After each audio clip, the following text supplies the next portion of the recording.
The year was 1943, and Lieutenant Commander Frank Morrison stood on the deck of the USS Intrepid, watching as another wave of enemy aircraft approached the horizon. What he didn't know was that those sleek fighters diving toward his ship represented nearly everything Japan had left in their arsenal. Meanwhile, 8,000 miles away in Connecticut, shift workers at a massive factory were about to clock out after building their 47th aircraft that single day. By the time this war ended, one side would have built 2,800 of their premier fighters. The other side would produce 18,400 of theirs. This is the story of how American industrial might turned the tide of the Pacific War through sheer overwhelming production. Before we jump back in, tell us where you're tuning in from. And if this story touches you, make sure you're subscribed, because tomorrow I've saved something extra special for you. December 7, 1941. Pearl Harbor burned, and with it, America's illusions about being safe from the global conflict. But while the smoke still rose from the wreckage of battleships in Hawaii, something else was already in motion that would prove far more decisive than any single surprise attack. 3,000 miles away from the devastation, a telegram arrived at the Pratt & Whitney plant in East Hartford, Connecticut. Plant manager Harold Brennan read it twice before setting it down on his desk. The message was simple: immediate expansion required, new fighter aircraft priority, funding unlimited. Brennan had spent 15 years in aircraft manufacturing, but he'd never seen anything like what was about to unfold. Within 72 hours, government officials arrived with blueprints for something called the F6F Hellcat, a carrier-based fighter that existed mostly on paper. The specifications were ambitious. It needed to outperform Japan's legendary A6M-0 in speed, firepower, and durability. The Zero had been a revelation when it first appeared over China in 1940. Japanese engineer Jiro Horikoshi had designed it with a single philosophy: strip away everything unnecessary to achieve maximum range and maneuverability. The result was an aircraft so light and agile that Allied pilots initially refused to engage it in dogfights. Early war reports described Zeros turning inside anything the Allies could field, their pilots executing maneuvers that seemed to defy physics. But Brennan knew something that many didn't understand yet. The Zero's strengths were also its fundamental weaknesses. To achieve that incredible lightness, Horikoshi had sacrificed armor protection and self-sealing fuel tanks. A few well-placed rounds could turn a Zero into a fireball. The challenge wasn't building a better individual fighter, it was building enough better fighters to matter. By January 1942, the Grumman factory on Long Island had received its own set of specifications. Chief Engineer William Patterson studied the requirements and made a decision that would reshape naval aviation. Unlike the Japanese approach of crafting each aircraft like a precision instrument, Patterson designed the Hellcat for mass production from the ground up. Every component was engineered for speed of assembly. Instead of hand-fitted parts that required skilled craftsmen, the Hellcat used standardized components that could be installed by workers with minimal training. The wing design, while less elegant than the Zeros, could be manufactured in sections and bolted together. The engine mount was oversized and reinforced, not for performance, but because it was faster to build strong than to build precisely. Meanwhile, across the Pacific, the reality of Japanese production was far different from what American intelligence suspected. At Mitsubishi's Nagoya plant, master craftsman Kenji Nakamura oversaw the construction of A6M-0s with methods that would have been familiar to sword makers centuries earlier. Each aircraft took 15,000 man-hours to complete, with skilled workers hand-fitting components and personally testing each system. The Japanese had planned for a short, decisive war. Their industrial capacity was designed to maintain a fleet of existing aircraft, not to replace massive losses. The Nagoya plant, working at full capacity, could produce perhaps 8 Zeros per day. This seemed adequate when planners assumed the war would be over within 6 months.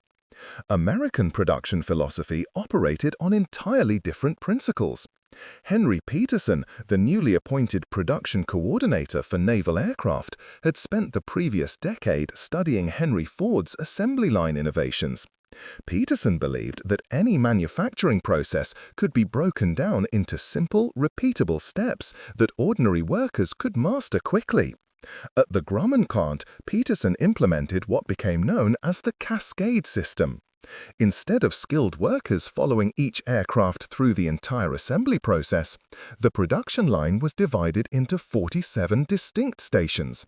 Workers became specialists in single operations, installing landing gear, mounting engines, or wiring electrical systems. Each worker could complete their task in under 30 minutes before the aircraft moved to the next station. The system seemed inefficient at first.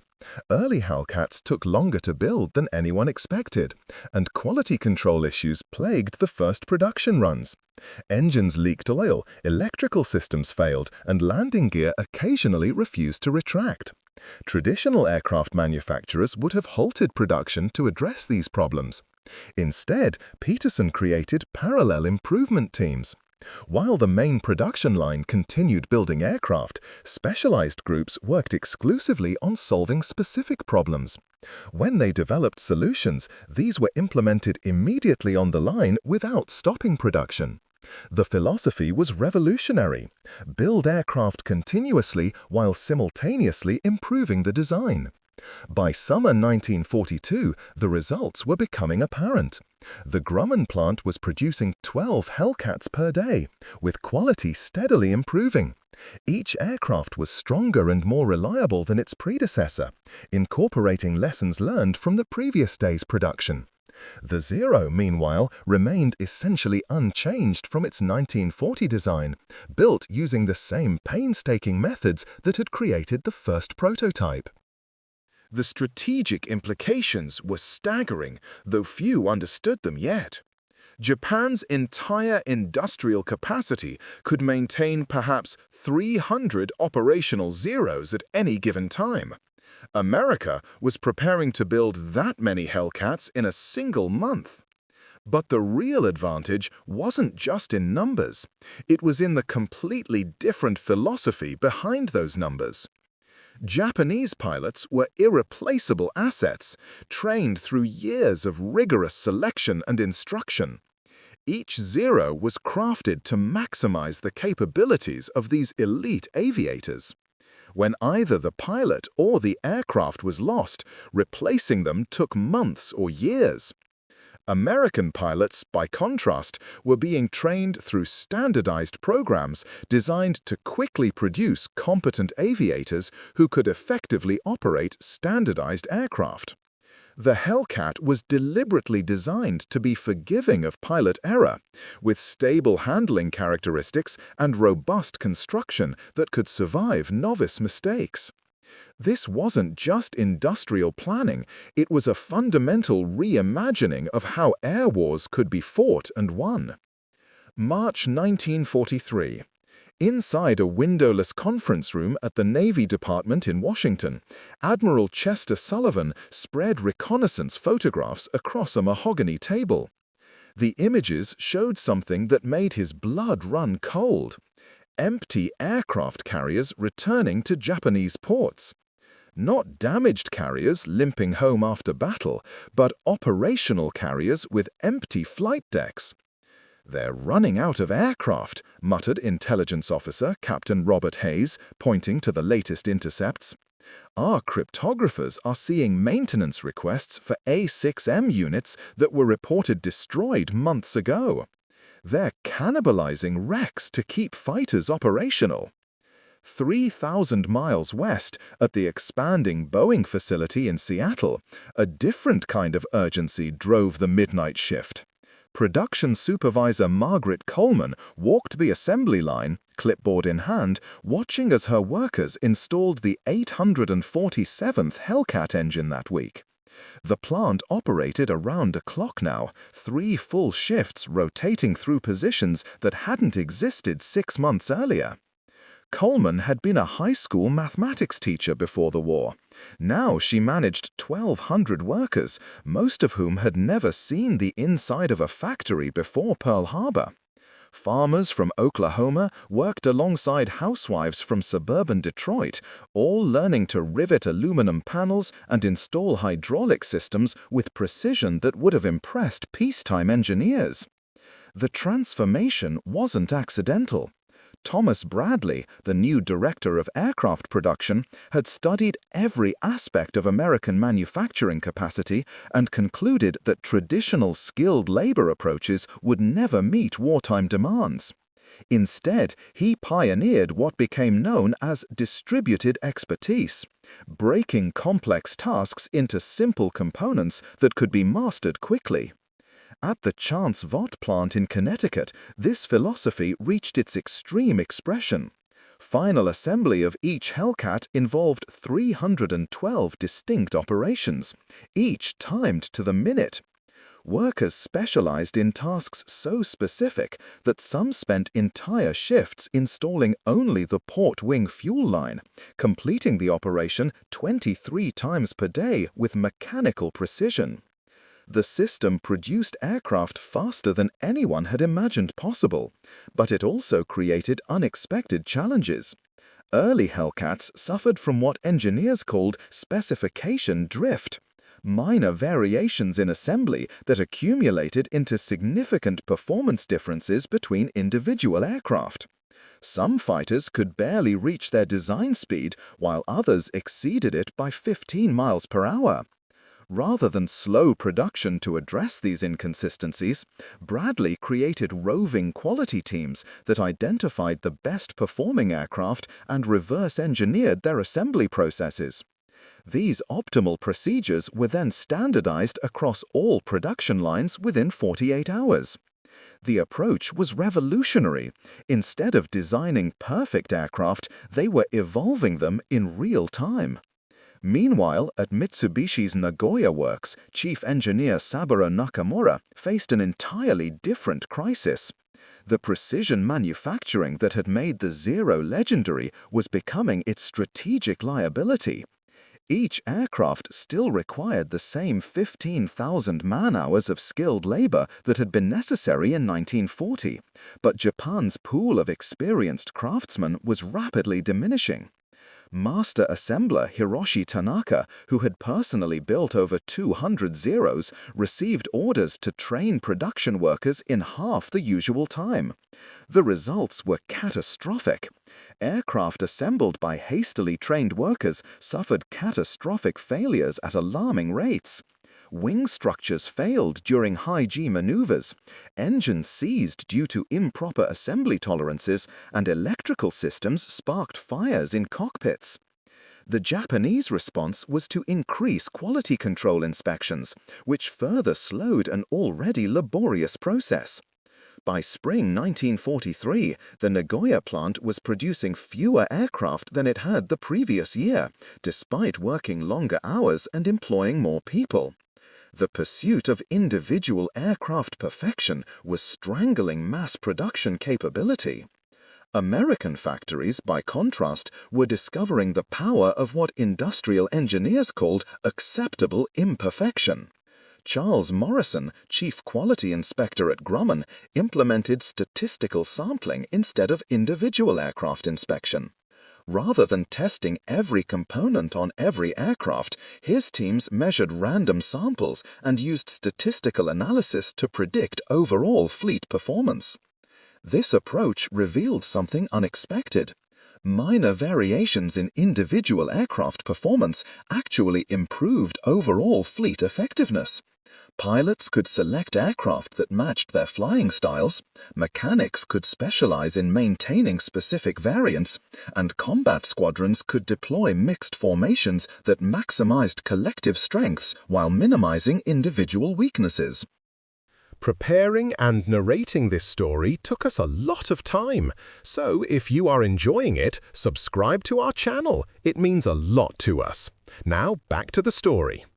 The philosophical differences extended beyond manufacturing into pilot training. At Pensacola Naval Air Station, Commander David Richardson supervised a training program that processed 200 new pilots monthly. The curriculum emphasized standardized procedures and systematic decision-making over individual brilliance or intuitive flying skills. Richardson's pilots learned to fly by the book, following established procedures for every conceivable combat situation. This approach produced aviators who were competent rather than exceptional, but who could be trained in 4 months instead of 2 years. More importantly, they were trained to operate effectively as units rather than as individual warriors. Japanese pilot training, meanwhile, remained focused on creating elite individual fighters. Candidates underwent years of rigorous selection and instruction, learning to push their aircraft to absolute performance limits through intuitive understanding of aerodynamics and combat dynamics. The results were magnificent and strategically catastrophic. When an elite Japanese pilot was lost in combat, replacing him required years. When an American pilot was shot down, his replacement could be operational within months. The mathematics were inexorable. Japan was trading irreplaceable assets for replaceable ones. By June 1943, American production facilities were delivering finished Hellcats at a rate that would have seemed impossible 2 years earlier. The Grumman plant alone was completing 28 aircraft daily, each one incorporating improvements developed during the previous week's production runs. Quality had improved dramatically, while production time had decreased by 60%. The cascade effect was becoming apparent across the Pacific theater. American carriers arrived on station with full aircraft complements, knowing that losses could be replaced within weeks. Japanese carriers increasingly operated with partially empty flight decks, their aircraft scattered across land bases where replacement parts and skilled mechanics were scarce. But the true revolution wasn't just in numbers. It was in the fundamental nature of aerial warfare itself. The Americans were transforming air combat from an arena of individual heroics into an industrial process, where victory went not to the most skilled warriors, but to the side that could sustain continuous operations at maximum intensity. August 1943. Lieutenant Jack Fitzgerald felt his Hellcat shudder as enemy rounds tore through the starboard wing. Below him, the Pacific stretched endlessly blue, and somewhere in that vastness, a Japanese pilot was learning what American industrial might really meant. This was Fitzgerald's 3rd aircraft in 2 months. His first had been shot down over the Solomons, his second destroyed in a carrier landing accident. Each time, a replacement appeared within days. His opponent today wasn't so fortunate. Flying an A6M0 that bore the scars of field repairs and jury-rigged components, the Japanese pilot represented everything that was going wrong with his nation's war effort. The aircraft beneath him was one of only 14 operational Zeros remaining in his entire squadron, a unit that had started the war with 36 pristine fighters. At Grumman's Bethpage facility on Long Island, night shift supervisor Vincent O'Connor was solving a problem that Japanese engineers couldn't even imagine. His production line was actually working too efficiently. They were building Hellcats faster than the Navy could transport them to combat zones, creating a backlog of finished aircraft that stretched across 3 airfields. O'Connor's solution was typically American in its audacity. He convinced Navy logistics to establish forward assembly plants. Instead of shipping complete aircraft across the Pacific, Grumman would manufacture major components that could be assembled at bases near the combat zones. Within 6 weeks, they had assembly facilities operational in Australia, Hawaii, and the New Hebrides. The forward assembly concept revolutionized more than just logistics. Field assembly teams, working with fresh components and detailed instruction manuals, could modify aircraft specifications based on immediate combat feedback. Pilots reporting that their Hellcats needed better high-altitude performance found their next aircraft equipped with supercharger modifications that had been designed, tested, and implemented within 2 weeks. Japanese aircraft modification, by contrast, remained centralized at the original manufacturing facilities. Combat reports from Pacific bases took weeks to reach Nagoya, where engineers analyzed them carefully before developing solutions. Those solutions then required months to implement and additional months to reach operational squadrons. By the time improved Zeros reached combat units, the tactical situation had often changed completely. Commander Sarah Mitchell ran the Navy's new Rapid Response Engineering Unit from a converted warehouse in San Diego. Her team of 47 engineers and technicians existed for one purpose: turning combat feedback into production modifications within 72 hours. When pilots reported that Hellcat gun cameras were fogging in tropical humidity, Mitchell's team designed, tested, and distributed a solution to all Pacific squadrons within 8 days. The unit's most significant breakthrough came when analyzing combat footage from Lieutenant Commander Eric Thompson's gun camera. Thompson had engaged a formation of 6 Zeros over Rabaul, and the footage revealed something crucial. Japanese pilots were still flying in tight formations optimized for individual aircraft performance, while American squadrons had begun adopting loose formations that maximized collective firepower. Mitchell's team immediately developed new tactical doctrines that leveraged the Hellcat's specific advantages: superior diving speed, better high-altitude performance, and most importantly, expendability. American pilots were taught to engage in hit-and-run attacks, using their aircraft strengths while avoiding prolonged dogfights where Japanese pilot skill might prove decisive. The tactical shift represented something unprecedented in military history. Doctrine specifically designed around the assumption that equipment was more replaceable than personnel.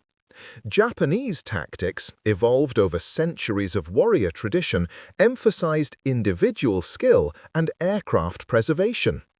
American tactics treated aircraft as ammunition, powerful, sophisticated, but ultimately expendable in pursuit of strategic objectives. At Pearl Harbor's Intelligence Center, cryptanalyst Lieutenant Colonel James Wheeler was decoding Japanese communications that revealed the full extent of their crisis. Intercepted messages described desperate attempts to maintain aircraft strength through increasingly creative expedients. Damaged Zeros were being rebuilt using parts cannibalized from training aircraft. Flight schools were surrendering their best planes to combat units, leaving student pilots to train on obsolete equipment that bore little resemblance to what they'd fly in combat.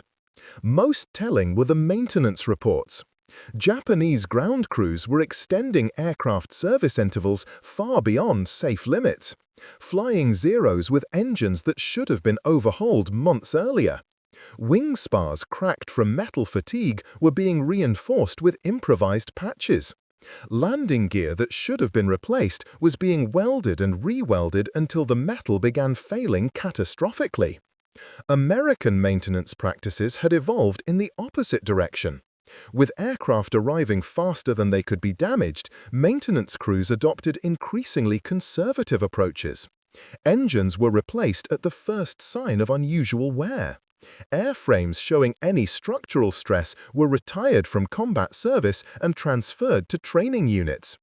The luxury of abundance allowed American squadrons to maintain aircraft in peak condition continuously. The psychological impact on both sides was profound. American pilots flew with the confidence that came from knowing their equipment was not just adequate, but superior to anything they might face. More importantly, they knew that mechanical failures or combat damage wouldn't strand them with irreplaceable equipment. They could push their aircraft to performance limits without the career-ending consequences that Japanese pilots faced. Japanese pilots, conversely, flew increasingly defensive missions. Losing an aircraft meant not just personal failure, but depriving their unit of irreplaceable capability.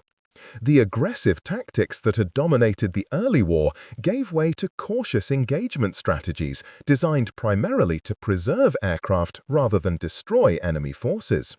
By September 1943, the mathematical reality was becoming undeniable. American factories were producing 127 Hellcats for every 0 leaving Japanese production lines. But the true measure of industrial dominance wasn't just in manufacturing numbers. It was in the complete transformation of how aerial warfare could be conducted when one side possessed virtually unlimited material resources.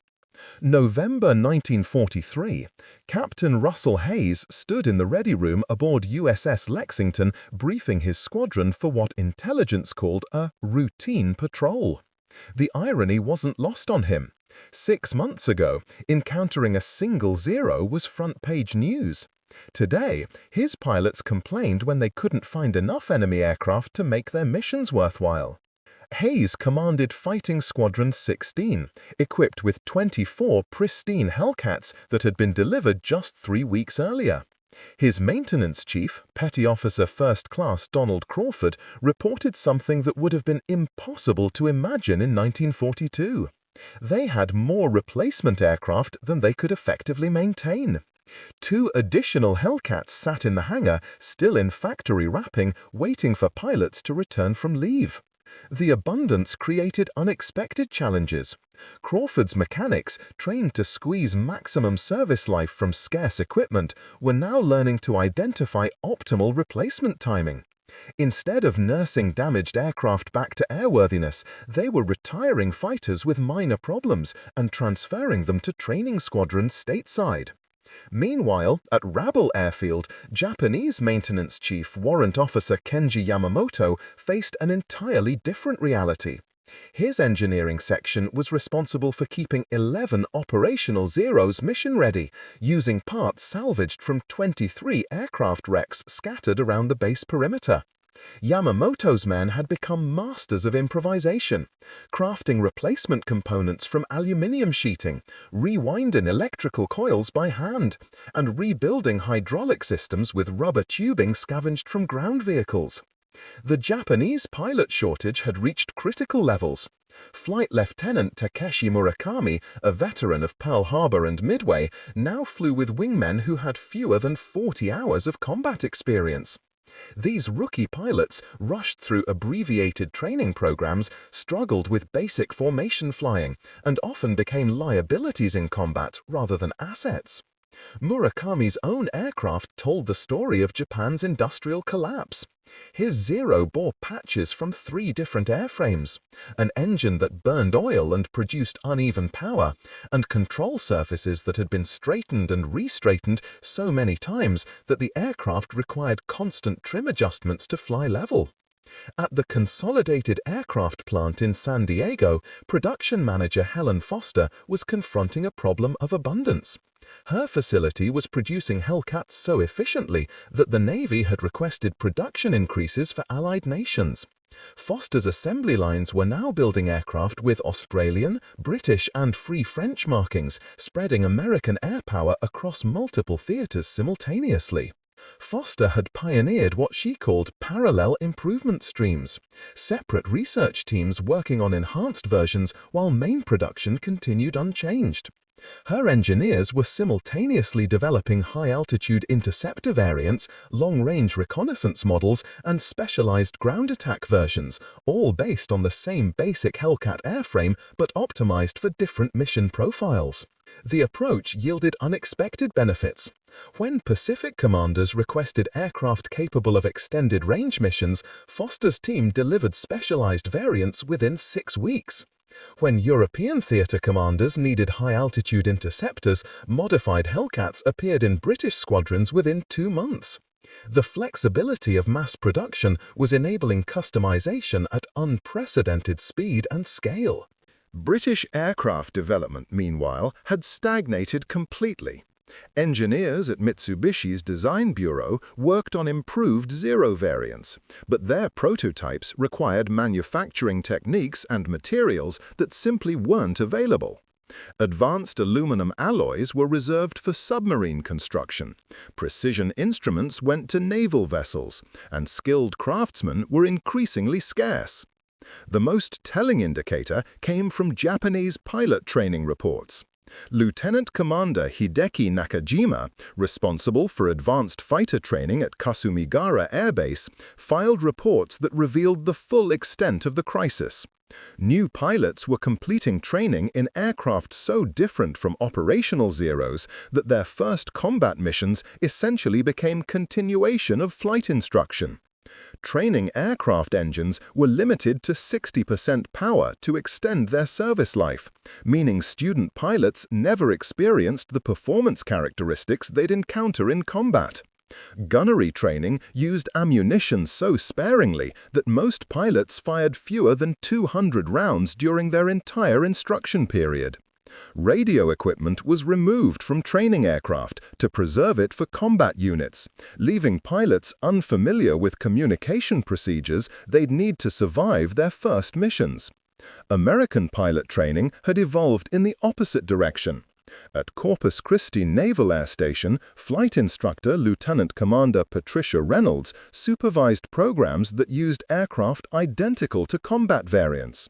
Student pilots flew Hellcats with full engine power, fired thousands of rounds during gunnery training, and practiced with the same radio equipment they'd use in the Pacific. Reynolds' training philosophy reflected America's material abundance.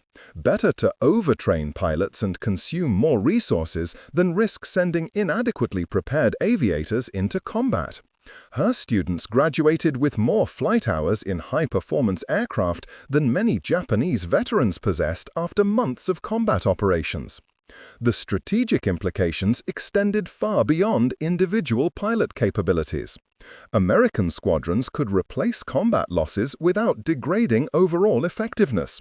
When experienced pilots were shot down, their replacements arrived with training standards that would have been considered exceptional by pre-war measures.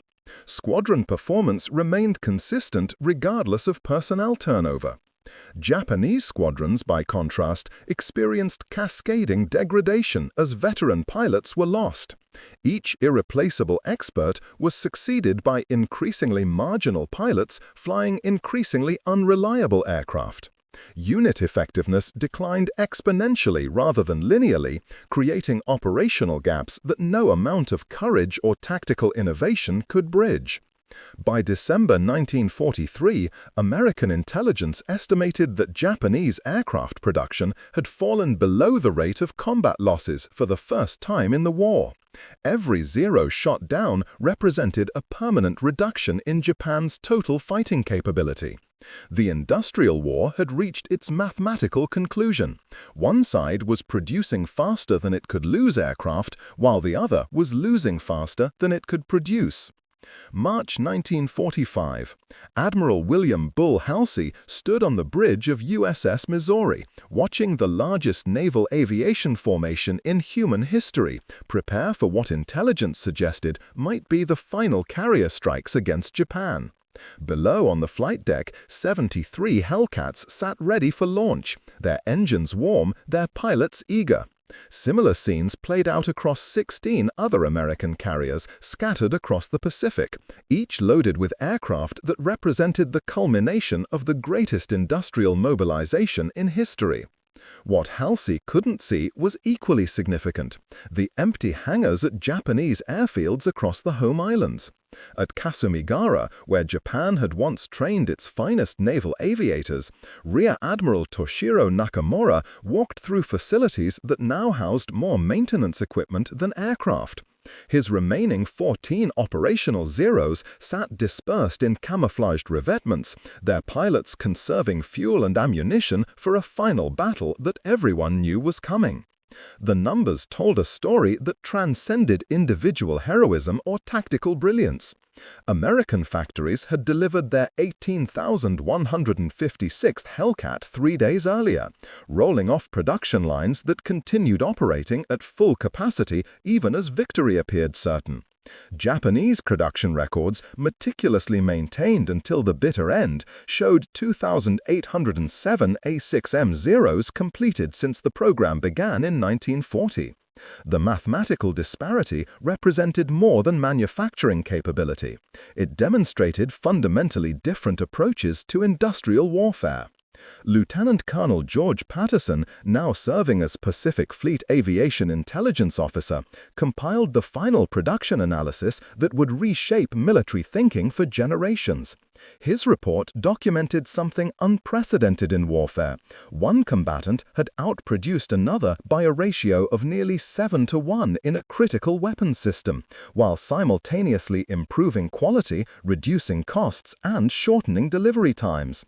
Patterson's analysis revealed layers of advantage that extended far beyond simple numbers. American Hellcats delivered to Pacific squadrons in early 1945 incorporated 247 design improvements developed since 1942, each representing lessons learned from combat experience and immediately implemented across all production lines.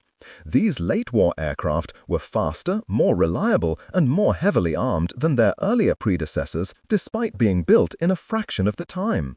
Japanese Zeros, meanwhile, remained essentially unchanged from their original 1940 specifications.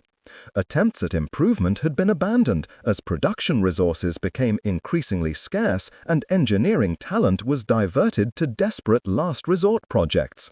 The few improved variants that reached operational units often performed worse than original models due to hastily implemented modifications and inferior materials. At Grumman's Bethpage facility, plant manager Arthur Williams supervised the shutdown of Hellcat production lines that had operated continuously for 3 years. His workers, many of whom had never seen a factory before Pearl Harbor, had collectively produced more military aircraft than entire nations had built throughout their histories. The final aircraft, Bureau number 94263, incorporated manufacturing techniques so advanced that it required 89% fewer man-hours to complete than the first production Hellcat. Williams' achievement represented more than efficient manufacturing. It demonstrated the power of systematic improvement applied to industrial processes. Each month of production had yielded new efficiencies, better quality control methods, and innovative assembly techniques.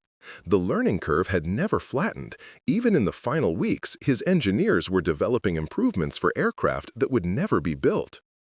The human cost of Japan's production failure became apparent in classified after-action reports compiled by Lieutenant Commander Robert Sterling, a former Hellcat pilot now serving as a prisoner of war interrogator. Japanese pilots captured during the final months of fighting revealed the full extent of their material disadvantage. Flight Warrant Officer Ichino Suzuki, shot down during the Battle of Okinawa, described flying a Zero held together with wire and wooden patches, its engine producing so little power that he couldn't climb above 15,000 feet. His squadron had received no replacement aircraft in 8 months, no replacement pilots in 6 months, and was operating with ammunition so old that 1/3 of rounds failed to fire. Suzuki's testimony contrasted sharply with American operational reports from the same period. Hellcat squadrons were retiring aircraft with minor maintenance issues and requesting specific variants optimized for particular mission profiles. Pilots could specify preferences for engine variants, armament configurations, and even cockpit arrangements. The war had evolved beyond simple numerical superiority to complete customization of military capability. The strategic implications extended far beyond aviation. American industrial methods developed for aircraft production were immediately applied to tank manufacturing, naval construction, and ultimately civilian goods production.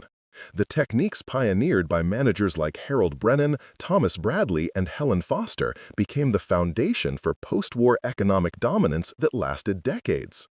Japanese industrial capacity, by contrast, required complete reconstruction. The precision manufacturing methods that had created beautiful individual zeros proved inadequate for modern mass production requirements.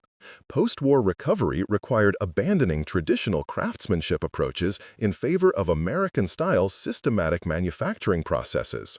The final lesson emerged from post-war analysis conducted by the Strategic Bombing Survey.